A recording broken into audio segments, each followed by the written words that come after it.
Hi, I'm Nicola, the Bonnie Gardener.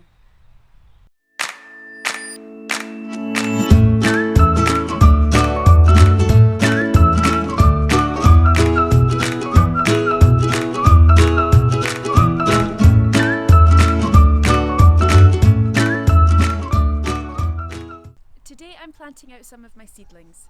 I was recently given some advice that you should plant out your seedlings not as early as you can, but as late as you dare.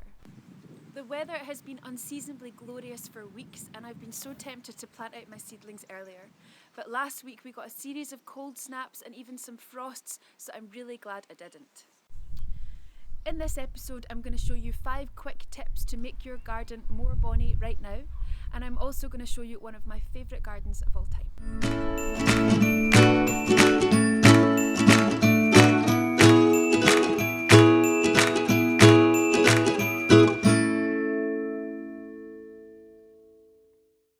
I want to show you 5 ways that you can make your garden more bonny. Number 1 is to water. This week I was at a client's property and they were wondering why their plants weren't doing so well. The leaves were very withered and the branches were even starting to droop. The reason is that we've had so much drought that the plants are not getting enough water. The most important thing that you can do to make sure that your plants thrive is to water them regularly during dry spells. If you don't have time to water the whole garden, then concentrate on newly planted plants, pot plants, and avoid watering the lawn because that is guaranteed to come back year after year.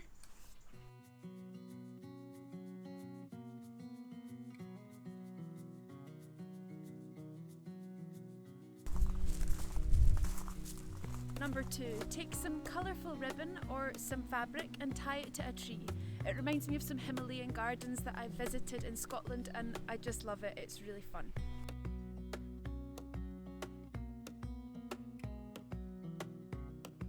Number 3, get creative with paint. This used to be a boring old bench, so we got some bright coloured paint and we painted it a pink colour. It's much more fun and interesting.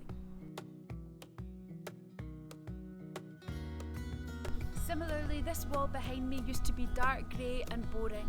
It was really gloomy and I just hated it. So we painted it a bright cream colour and now it's got a lovely backdrop for the plants. Number 4, upcycling. These were some old bits of wood from a neighbour's felled tree and we've managed to use them for firewood. But they also make great steps for the middle of the border. It's perfect for a little woodland walkway.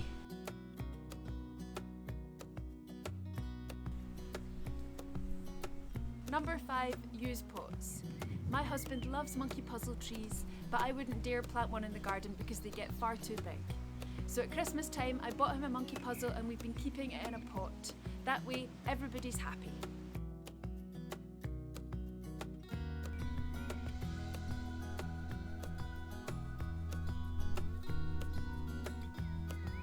I want to show you one of my favourite gardens, somewhere that I've learned so much about gardening over the past few years.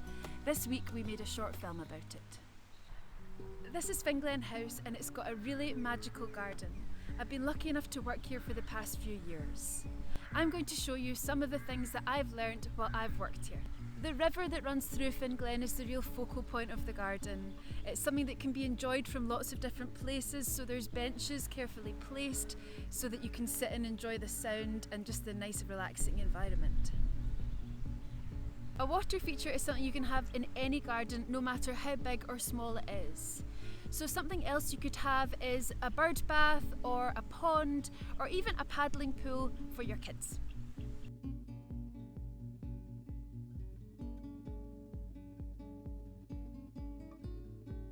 This is a great example of how you can turn a yew tree, which is just a standard shape, into something a bit more quirky and interesting.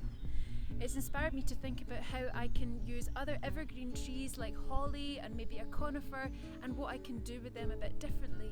So why don't you have a look around your garden and see if there's anything a little bit boring and uninspiring there.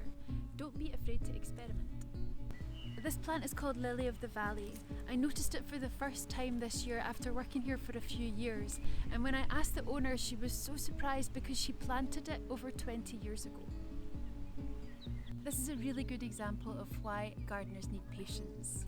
So just because you plant something in your garden this year doesn't essentially mean you're going to enjoy it this year or even next year. There's a lot of space here at Finglen, but it's been made manageable by cutting the garden into separate sections. For example, these 2 flower beds behind me provide a focal point at the back of the house, and there's something in flower for every month of the year. There's also a wildflower meadow at the other side of the house. There's a lot of lawn, which is quite low maintenance, and some of it is just being allowed to grow naturally. Don't be scared to split your garden into sections, and by looking at each area at a time and looking at it properly, the whole space becomes manageable. Finglen is a garden that is full of wildlife. It's got guinea fowl, chickens, and there's lots of deer, sometimes even sheep. But if you don't have any wildlife in your garden, then there's no reason why you couldn't introduce it.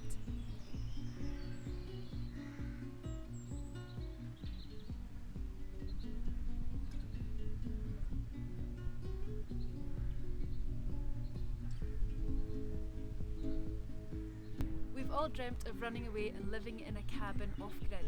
This one even comes with an outdoor bath. Some days you've got to drag me kicking and screaming out of Finglen because it is just so tranquil.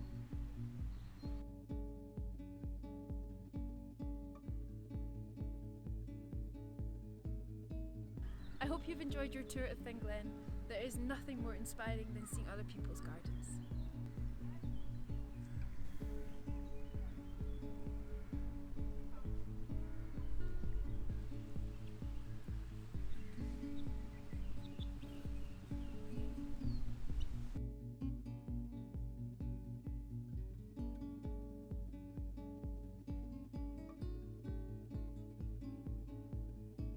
We have a water feature in our garden, which isn't as magnificent as Finglen's, but it does have a lovely story.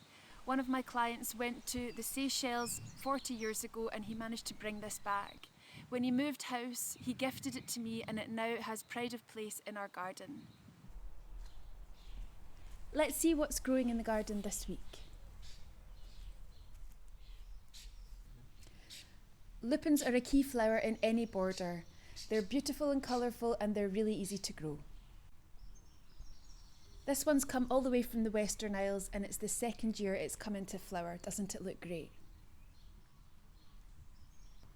You might think this plant is a thistle, but it's not. It's a s01e. It's much daintier and lends itself to the border. Hostas are really coming into growth right now. You get them in all sorts of colours, from blues and greens and even variegated tones.